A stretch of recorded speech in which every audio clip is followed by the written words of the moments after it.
사실 세상은 믿는 사람들에게 있어서 호의적이지 않습니다. 믿음을 지키는 방식으로 그렇게 바꿔주지 않는 것이기 때문에, 조정되지 않기 때문에 그렇습니다.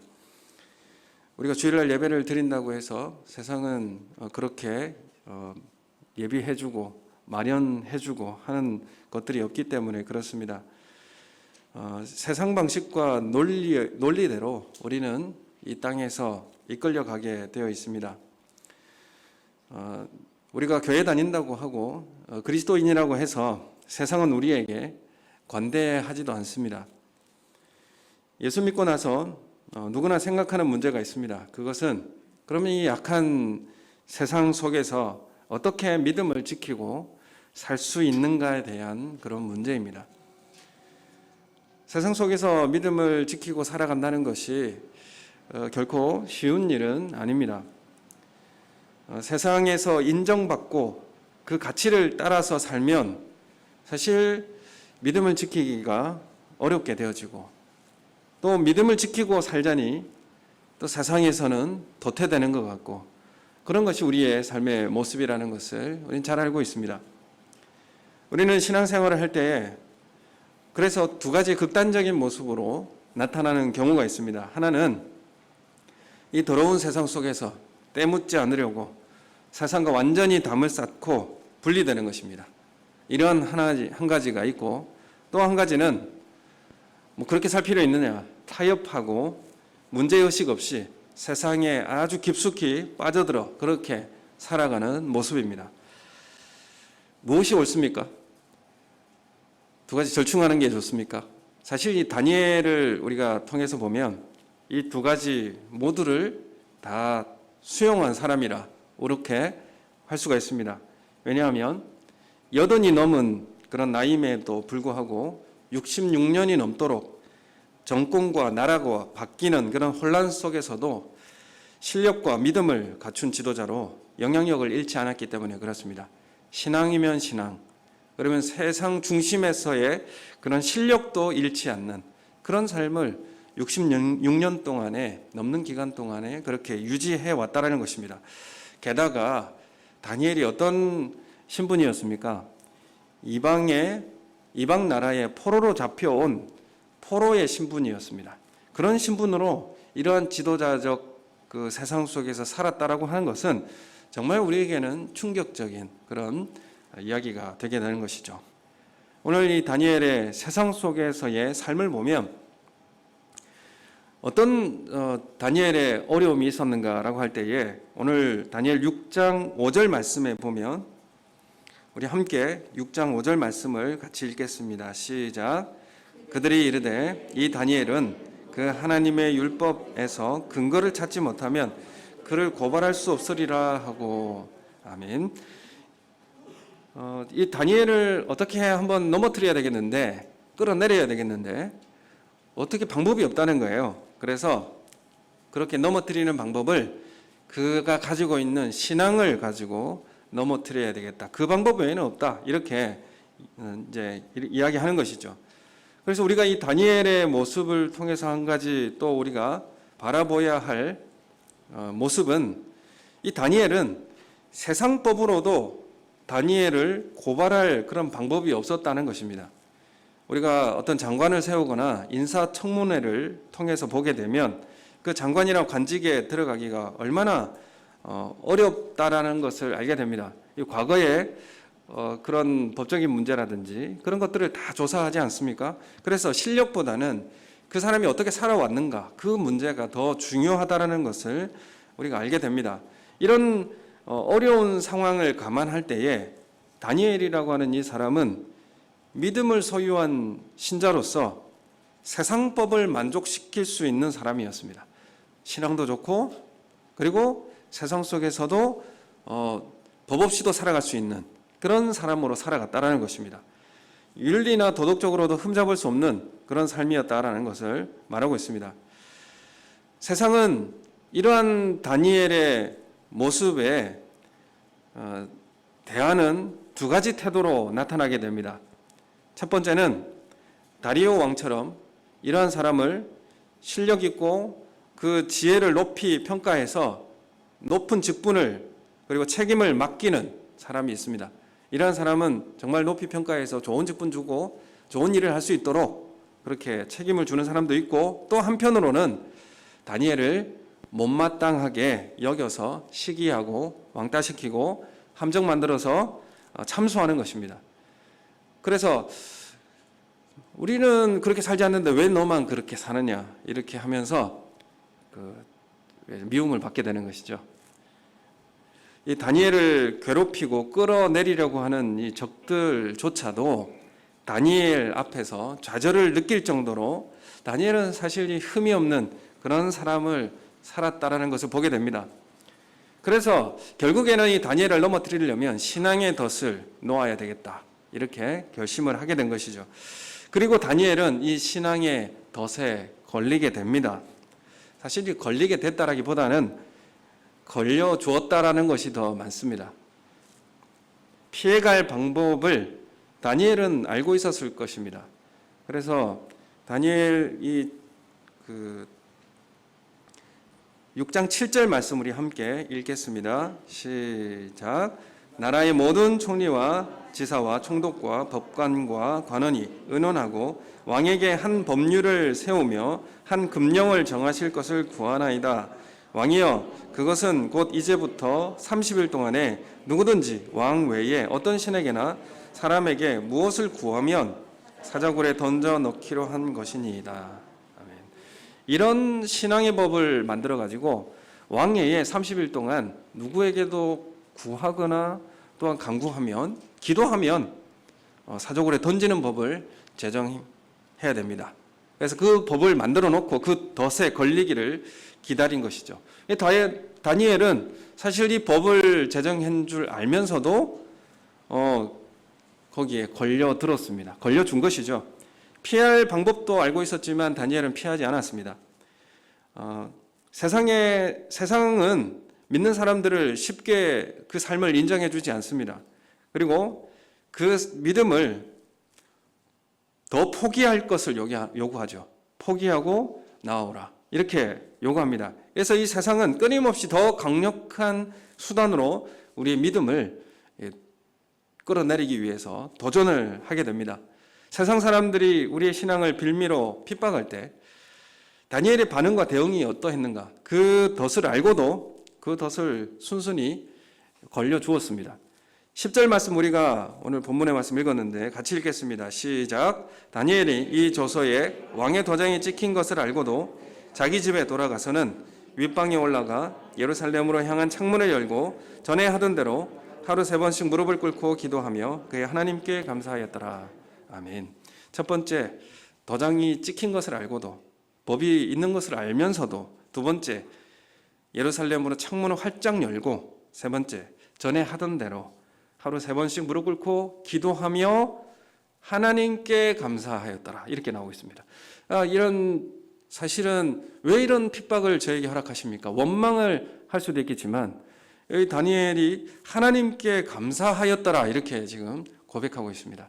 이런 핍박 가운데서 다니엘이 하나님께 감사할 수 있었던 이유는 무엇일까? 우리는 이것이 참 궁금하기도 하고, 참 우리는 원망하기도 쉽고, 참 이런 고통 어려움을 왜 나에게, 이렇게 예수 믿고 교회 다니지 않았으면 이런 일이 안 일어났을 텐데 라고 하는 그런 원망이 있었을 것입니다. 하지만 이 다니엘이 취한 태도의 반응은 하나님께 감사하며 하던 대로 3번 기도하였다, 이렇게 말씀하고 있습니다. 알고도 이 믿음을 지킨다는 사실은 뭡니까? 나한테 손해가 있다고 하더라도 하나님 앞에서 다짐하고 정한 뜻은 포기하지 않겠다라는 결단입니다. 올 한 해 우리가 결단하고 말씀대로 살겠다, 기도의 자리에서 살아가겠다, 우리가 뜻을 정하였지 않습니까? 이것은 나에게 손해가 있다고 할지라도 하겠다라고 하는 결심입니다. 믿음에 대한 대가를 지불하겠다, 신앙에 대한 대가를 지불하겠다라고 하는 결단이죠. 우리에게 이런 은혜가 있기를 소원합니다. 두 번째는 창문을 활짝 열고 했습니다. 창문을 활짝 열고라는 것은 사실 다니엘이 몰래 숨어서 기도할 수도 있죠. 아무도 안 보는 데서 고사할 사람이 없도록. 그렇지만 일부러 창문을 열었는지 잘 모르겠습니다. 원래 하던 대로 창문을 열었습니다. 열었다는 것은 기도하는 것을 다 공개했다는 것이죠. 그래서 이 다니엘은 몰래 교회 가지 않았습니다. 그러니까 요즘에 교회 가면 체크하지 않습니까? 교회 다녀왔는지 안 다녀왔는지. 몰래 교회 가지 않았어요. 그리고 나는 그리스도인이 아닌 척하고 살지 않았습니다. 우리 직장에서, 우리 삶에서 어디 이제 마트에 가거나 어디서 갈 때 내가 그리스도인이 아닌 척하고 살아가지 않았습니다. 창문을 활짝 열고 나는 그리스도인이다. 이렇게 지금 다니엘이 이러한 상황 가운데서 이러한 반응으로 이 문제를 해결한 것입니다. 여러분, 우리가 그리스도인으로 살지만 세상 속에서는 이걸 참 공개하기가 어려운 시대를 살고 있지 않습니까? 그러다 보니까 학교를 참 오래 다니고 또 직장을 참 오랜 시간 다녔는데, 그리고 옆집에 그렇게 오랜 시간 살았는데 서로 놀래는 겁니다. 그리스도인이었어? 그러면서 나도 놀래고 옆집 사람도 놀래고 직장 동료도 놀래는 거죠. 아니 왜 이렇게까지 말 안 했어? 이렇게 하는 거죠. 이 말은 무슨 말입니까? 이 두 가지 의미가 있죠. 이전까지 살아가는 거 보니까 그리스도인 같지 않던데 교회 다닌다고? 이런 의미가 담겨 있지 않습니까? 여러분, 우리가 신앙생활을, 이런 핍박을 이겨내는 방식이 뭐냐 하면 창문을 여는 것입니다. 나는 그리스도인이라고, 나 주일에 교회 간다고, 여러분, 공개하는 거예요. 여러분, 지금 다니엘은 문을 닫고 기도할 수도 있었어요. 그 어려움을 이겨내기 위해서 그냥 그것을 타협할 수 있었습니다. 왜냐하면 30일이라는 기간이 있었으니까. 30일 동안만 안 하면 됐어요. 여러분이 코로나가 1년 이상 이렇게 3년 갈 줄을 알았겠습니까? 1년만 좀 하면 괜찮을 것 같다.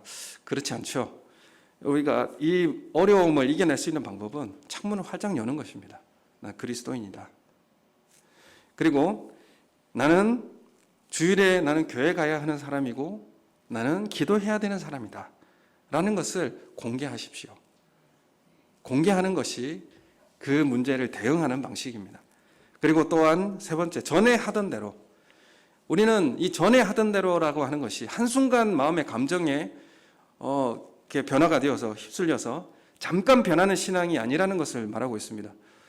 이 다니엘은 인생의 삶이 습관이 되어진, 경건의 삶이 습관이 되어진 그런 삶이라는 것입니다. 습관이 되지 않으면, 내 삶의 습관이 되지 않으면 그건 변하지 않았다라고 생각하셔도 됩니다. 여러분, 우리는 한순간에 어떤 감정에 휩싸여서 잠깐 변하고 그리고 뒤에는 그냥 다시 되돌아오는 이런 모습은 변하지 않은 삶입니다. 실제로 우리 삶에 습관이 되도록 하는 삶을 살아내야 그것이 변화된 삶이라는 것이죠. 그래서 말씀 보는 것이 나의 습관이 되도록, 나의 삶의 모양을 바꿔낼 수 있도록 살아가는 것이, 그것이 내가 변화된 모습이라는 것을 말씀하고 있습니다. 그래서 우리의 봉사와 헌신이 내 삶의 습관이 될 때까지 여러분 삶을 살아내는 은혜가 있기를 원합니다. 다니엘이 이런 핍박 가운데 이겨낼 수 있었던 세 번째 이유는 전에 하던 대로입니다. 삶의 모양과 습관이 되어 있는, 인생의 경건의 삶이 모양으로 갖춰져 있는 그런 모습입니다. 여러분, 우리 시간을 하나님 앞에 쪼개어 드리고 말씀을 읽는 시간, 주일을 하나님 앞에 헌신하는 시간, 봉사하는 시간, 그리고 기도하는 시간, 하나님 앞에 드려지는 것이 나의 모양과 틀이 되도록 바꿔내는 은혜가 있기를 원합니다. 어제 교사 전진대회가 있었고 제가 유초동부 관련해서 제가 강의를 했습니다. 그 가운데서 오늘 이 시대에 우리에게 요구되는 게 있습니다. 지금까지 이전에는, 코로나 이전에는 로마서 12장 2절에 대해서, 1장 2절에 대해서 크게 그렇게 의미를 두지 않고 살아왔는데, 코로나 이후에 지나가니까 이 말씀이 더욱 중요해지고 우리 삶 속에 다가오고 저에게도 마찬가지입니다. 로마서 12장 2절 말씀, 우리가 잘 아는 말씀인데, 너희는 이 세대를 본받지 말고, 이 세대를 본받지 말라고 하는 것이 이 세상 틀, 모양을 따라가지 마라. 이 세상의 모습으로 너희는 치상하지 마라. 이런 의미가 담겨 있습니다. 이 세상의 틀을 따라 살아가지 말고 오직 마음을 새롭게 하라. 오직 마음을 새롭게 하여서 변화를 받아, 이렇게 말하고 있어요. 변화를 받아라. 이 말은 무슨 말이냐면 모양을 바꿔내는 것입니다. 틀을 바꿔내는 거예요. 어떠한 틀을 어떤 기준으로 틀을 바꿔야 하느냐 하면 하나님의 선하신 것이 무엇인지, 하나님께서 우리에게 기뻐하시는 것이 무엇인지, 그 뜻이 무엇인지 확인하면서 내 삶을 바꿔내라. 모양 틀을 바꿔내라. 거기까지 가라. 지금 로마서 12장 2절을 말씀하고 있는 것이고, 12장 1절에 보면 이것이 산 제물로 드려지는 것이고 이것이 너희가 드릴 뭐라고 합니까? 영적 예배다 말씀하고 있는 것이죠. 이 영적 예배라고 하는 것도, 영적이라고 하는 것이 스피리추얼이라고 영어에는 이렇게 해석을 하지만 이것은 이성적, 논리적 이런 의미입니다. 그래서 사고와 판단 가운데 하나님의 뜻이 무엇인지 이해하여서 삶에 적용하고 실천하는 것, 그것이 진정한 영적 예배다 이렇게 말씀하고 있고, 그래서 우리의 삶의 모양을 바꿔내는 데까지 가라 이렇게 우리에게 요구하고 있습니다. 이것이 너희가 드릴 영적 예배다, 삶의 예배다, 살아서 하나님 앞에 드린 제물이 되어서 드려지는 삶이다 이렇게 말씀하고 있는 것입니다.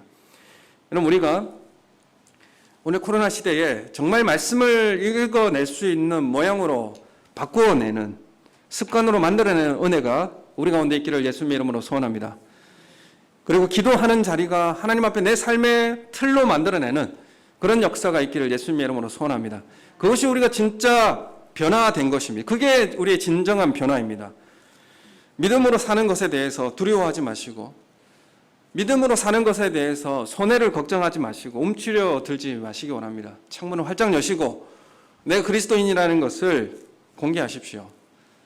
그리고 하나님 앞에 충성된 사람으로 자신의 신앙을 선포하십시오.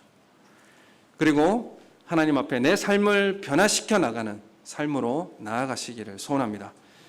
다니엘은 이 참수하는 자들로 인해서 어려움에 처해졌고 위험에 처해졌습니다. 그래서 사자굴에 던져지게 되었죠. 사실 그렇지만 사자굴에 던져진다는 것이 참 어렵고 핍박이라 이렇게 이야기할 수 있습니다. 사실 그리스도인으로 살아갈 때에 이전에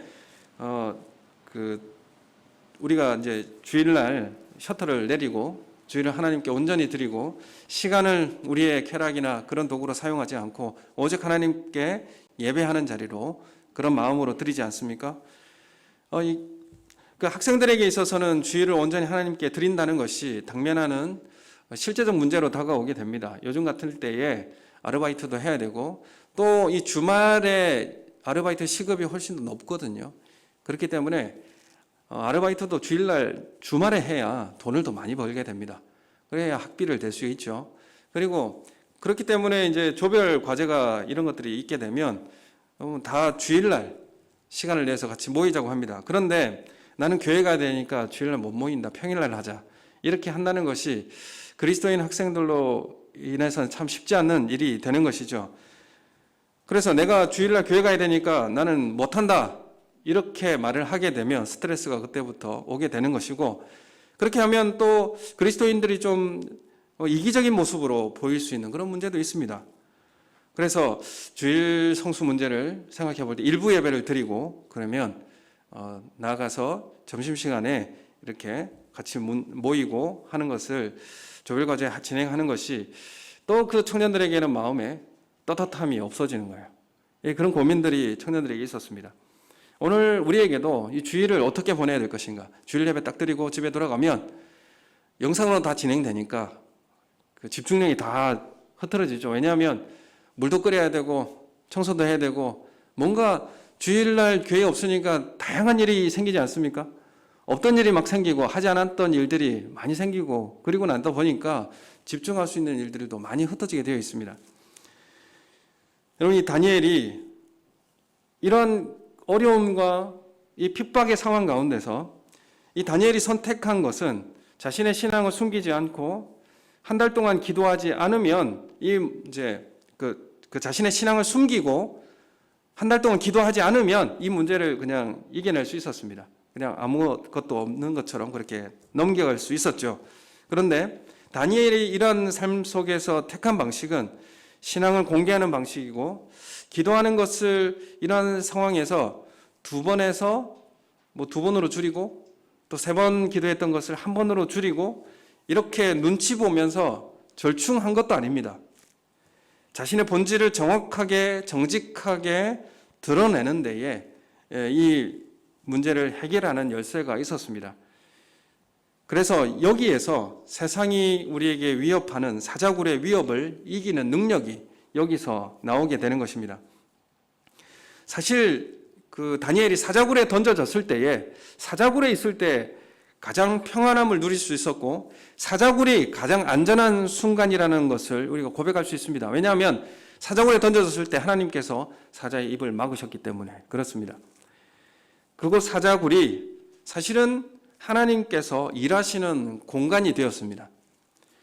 그 핍박이라고 하는 것이 하나님께서 일하는 공간이 되었다라는 것이고 그 곳이 가장 안전하고 가장 평안했다라고 말할 수 있는 것입니다. 요셉이 애굽에 팔려가고 옥에 갇혔을 때에 그 옥에 갇혔을 때가 가장 안전한 시간이었습니다. 바울이 로마로 배를 타고 죄인의 모습으로 로마에 호송될 때에 유라굴로라는 그런 폭풍의 위협이 있었습니다.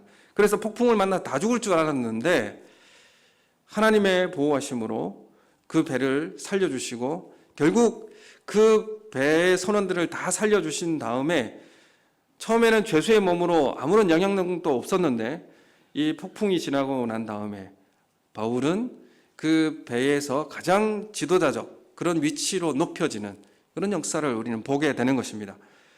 그래서 하나님은 다니엘을 사자굴에 던져 넣은 목적이 있었습니다. 핍박을 한 목적이 있었죠. 성경은 우리에게 이 의도와 목적을 말씀하고 있습니다. 오늘 23절 말씀을 우리 함께 보도록 하겠습니다. 23절 말씀을 같이 읽겠습니다. 시작. 기뻐서 명하여 다니엘을 굴에서 올라오라 하매 그들이 다니엘을 굴에서 올린즉 그의 몸이 조금도 상하지 아니하였으니 이는 그가 자기의 하나님을 믿음이었더라. 아멘. 여기 끝에 보면 다니엘이 하나님을 믿었습니다. 이렇게 지금 이야기하고 있죠. 그 다니엘이 하나님을 믿었고 하나님도 다니엘을 믿었기 때문에 던져 놓게 된 것이고 핍박을 주게 된 것이고 그리고 하나님은 사자의 입을 막으셨습니다. 이런 결론을 이야기할 수 있는 것이죠. 하나님께서 다니엘을 그 신앙을 믿으셨고 다니엘도 하나님에 대한 신뢰, 믿음을 가졌기 때문에 이 핍박을 견디고 또 그 핍박 가운데 들어갈 수가 있었습니다. 여러분이 신실한 청교도 목회자로서 한 사람인 이 백스터라는 목사님은 이런 말을 합니다. 하나님의 백성들은 그들이 지금 당하는 핍박으로부터 구원받고 해결받기보다는 그들 자신이 핍박받을 만한 자격이 있는지 더 많은 관심을 가져야 한다.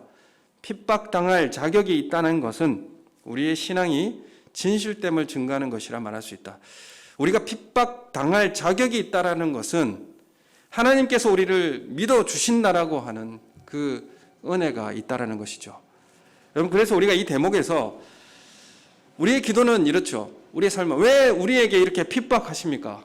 왜 우리에게 이렇게 핍박과 어려움을 주셔서 우리에게 이런 어려운 길을 걸어가게 하십니까? 사실 우리의 기도는 이래요. 우리 왜 이런 핍박에서 건져주시지 않습니까? 라는 원망을 하시죠. 그런데 우리는 이런 상황 가운데서 나는 정말 이 핍박을 받을 만한 자격이 나에게 있는가? 여러분 다시 한번 생각해 보길 원합니다. 나는 정말 하나님과 함께 이 핍박을 받을 만한 자격이 있는 존재인가? 여기에 더 관심을 가져야 하는 것입니다. 나에게 핍박이 안 왔으면 좋겠습니다 라고 하는 것보다는 하나님 정말 내가 핍박받을 자격이 있습니까?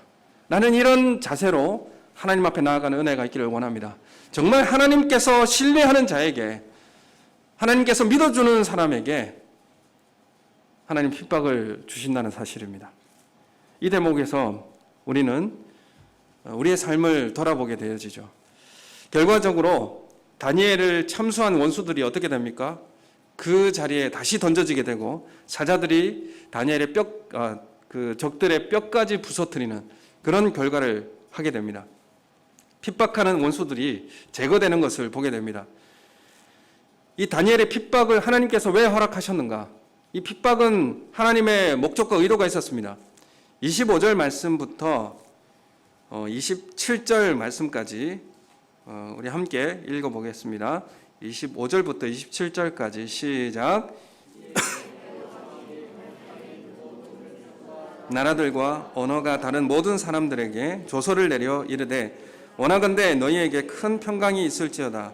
내가 이제 조서를 내리노라. 내 나라 관할 아래에 있는 사람들은 다 다니엘의 하나님 앞에서 떨며 두려워할지니 그는 살아계시는 하나님이시요 영원히 변하지 않으실 이시며 그의 나라는 멸망하지 아니할 것이요 그의 권세는 무궁할 것이며 그는 구원도 하시며 건져내기도 하시며 하늘에서든지 땅에서든지 이적과 기사를 행하시는 이로써 다니엘을 구원하여 사자의 입에서 벗어나게 하셨음이라 하였더라.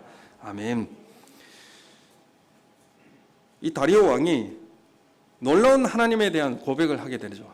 이 사건을 통해서, 이 핍박의 이 사건을 통해서 다리오는 하나님을 경험하게 되고 하나님에 대한 놀라운 고백을 하게 됩니다. 이 고백에 하나님을 어떻게 증거하게 되냐면 중앙방송으로 당대의 가장 큰 나라 페르시아이지 않습니까? 그 제국을 형성할 만한 행정력과 정보력을 다 사용해서 그 나라 끝까지 이 하나님의 메시지, 하나님이 어떤 분이신가에 대해서 이 내용이 증거되게 되어집니다. 미국이 몇 개의 주가 되어 있습니까? 52개 주입니까? 50개 주입니까? 제가 잘 모르겠네요. 당시에 이 페르시아는 120개 넘는 주가 있었습니다. 그만큼 광활한 제국을 형성하고 있었던 그 나라에 지금 하나님이 어떤 분이신가, 하나님 나라는 영원하시고 하나님만이 참신이시라는 사실을 다니엘을 그런 입을 통하여서 다리오의 그 명령을 통하여서 페르시아 온 제국에게 그 행정력을 동원해서 그 복음의 말씀이 증거되게 된 것입니다. 다니엘이 혼자 이 일을 할 수 없겠죠. 다니엘이 혼자 이런 일들을 할 수 없습니다. 다니엘은 이러한 일을 알지 못했을 것입니다. 핍박을 통해서 하나님은 하나님의 나라를 살아계신 하나님의 놀라운 방식으로 증거하는 역사를 우리 가운데도 하십니다. 믿지 않는 사람이 나의 믿음을 통해서 하나님의 살아계심을 선포되게 된다면 우리는 고통과 고난과 핍박도 이겨낼 만한 충분한 그런 이유가 되지 않겠습니까? 다니엘이 받은 이 핍박은 결국 페르시아 제국 모두에게 하나님의 나라를 증거하게 되었고 하나님을 소개할 수 있는 그런 계기가 되었습니다. 여러분, 그렇다면 우리가 받는 핍박이라고 하는 것이 얼마나 또한 하나님의 목적대로 쓰임받을 때에 유익하게 내가 할 수 없는 방식대로 하나님께서 하나님의 말씀을 증거하시는지를 우리는 확인하게 되는 것입니다. 여러분, 우리가 처한 고통과 어려움에서 우리의 마음에 품고 있는 소망과 기대는 무엇인가? 나는 정말 핍박받을 수 있는 존재인가? 핍박받을 만한 그런 믿음을 소유하고 있는 사람인가? 또한 나의 이 고통과 어려움을 통해서 하나님께서 나를 통해서 어떤 일을 하실 것인가에 대한 기대와 소망을 가지고 계십니까? 그런 은혜 가운데 함께 하시는 우리 성도님들 되시길 소원합니다. 다니엘이 그 왕의 조서의 부당함을 알고 나를 핍박하고 나를 힘들게 하는 그 사람들에게 싸우지 않았죠. 왜 나에게 이렇게 하느냐? 사람들에게 항변하면서 나한테 이렇게 부당하게 나를 이렇게 핍박한다라고 싸우지 않았고 말하고 다니지 않았어요. 단지 자신이 하나님의 섬기는 일에 여전히 열심을 내고 있었고 그 결과 사자굴에 들어가는 것도 순순히 다니엘은 받아들였습니다. 죽음까지 직면케 되는 이 어려움을 하나님이 허락하셨고 이를 통해서 하나님의 살아계심의 능력을 페르시아 온 땅에 알릴 수 있는 결과로 우리에게 주어지고 있습니다. 오늘날 우리는 국가적으로 또는 우리 삶의 여러 가지 방면으로 사자굴과 같은 그런 핍박이 우리 가운데 놓여져 있습니다. 우리는 이 핍박 가운데 어떤 방식으로 살아가야 할 것인가? 오늘 다니엘이 우리에게 보여준 그런 믿음의 방식으로 살아내어지는 은혜가 있기를 예수님의 이름으로 소원합니다. 6장의 이 다니엘이 신실하게 삶을 삶에도 불구하고 억울하게 고난을 당하게 되지만 하나님께서 그를 능력으로 살려내시고 하나님의 영광을 드러내신 이 사건을 기록하고 있습니다. 이걸 통해서 모든 믿는 성도들이 현재의 고난을 주님과 함께 그 고난에 참여할 것을 요청하고 있는 주님의 부르심을 우리는 보게 됩니다. 여러분, 교회에 나와서 예배드리는 것, 또 그리스도인이라고 하는 것을 밝히는 것, 그리고 하나님께서 온 우주의 만물의 창조주 통치자이심을 선언하는 것, 여러분, 이것을 우리에게 요구하고 계십니다. 지금 이 시대에, 지금 이 상황에서. 그래서 우리 6장에서 역사하시는 하나님을 바로 증거할 때에 성도들도 다니엘처럼 담대히 세상을 이기며 승리할 수가 있는 것입니다. 이 시대에 역사하시는 하나님도 다니엘의 그 가운데 역사하시는 하나님과 지금 우리에게 역사하시는 하나님도 동일하시기 때문에 그렇습니다. 그래서 오늘 6장의 말씀을 우리가 바라보면 이런 내용이 생각이 납니다. 생각은 가치를 만들어내고 이 가치는 행동을 만들게 되어지고 이 행동은 습관을 만들게 됩니다. 그리고 이 습관은 인생을 바꾸게 되는 것이죠. 여러분, 우리가 우리의 삶에 하나님의 뜻이 무엇인지 분별하여 깨달아 우리의 행동을 습관화해내고 모양을 바꿔내고 또 이 모양을 바꿔내는 것은 우리의 삶 전체를 바꿔낼 줄로 믿습니다. 우리 고린도전서 10장 11절 말씀을 우리 함께 읽어보도록 하겠습니다. 앞에 뜨니까 같이 보시고 같이 읽겠습니다. 시작. 그들에게 일어난 이런 일은 본보기가 되고 또한 말세를 만난 우리를 깨우치기 위하여 기록되었느니라. 아멘. 다니엘에게 일어난 일들도 우리에게 말세를 살아가는 우리를 깨우치고 그렇기 위해서 기록되었다. 근데 이 고린도전서 이 앞장의 말씀을 보면 어떤 내용이 있냐면 광야에서 이스라엘이 하나님을 시험하다가 멸망했다. 시험하지 말자. 음행하여 하루에 2만 3천 명이 죽었다. 우리도 음행하지 말자. 광야에서 원망하다가 멸망시키는 자에게 멸망을 당했다. 우리도 원망하지 말자. 라는 이 말씀 가운데 이어지는 내용이었습니다. 과거에 이런 일들이 우리에게 본보기가 되어지고 말세를 만난 우리가 깨우치기를 위해서 기록되었다라고 말씀하고 있습니다. 또 한 가지 베드로전서 2장 19절 이하 말씀 우리 함께 읽겠습니다. 시작. 부당하게 고난을 받아도 하나님을 생각함으로 슬픔을 참으면 이는 아름다우나 죄가 있어 매를 맞고 참으면 무슨 칭찬이 있으리요. 그러나 선을 행함으로 고난을 받고 참으면 이는 하나님 앞에 아름다우니라. 이를 다음 절에도요. 20절 시작. 이를 위하여 너희가 부르심을 받았으니 그리스도도 너희를 위하여 고난을 받으사 너희에게 본을 끼쳐 그 자취를 따라오게 하려 하셨느니라. 아멘. 고난을 받으사 그 고난에 같이 따라오게 하셨다. 이렇게 말씀하고 있습니다. 오늘 우리에게 그리스도인으로 받는 이유 없이 받는 핍박도 있고 고난도 있습니다. 또한 그리스도인이기 때문에 받는 어려움도 있습니다. 그럼 이것을 믿음으로 이겨내시고 그리고 하나님을 생각함으로 참아내는 그리고 하나님을 믿는 믿음으로 그 고통을 이겨낼 때에 하나님께서 우리가 생각하지 못하는 하나님의 놀라운 역사가 그 가운데 이루어질 줄로 믿습니다. 그런 삶을 살아가시는 우리 성도님 되시기를 예수님의 이름으로 소원합니다. 우리 함께 기도하겠습니다.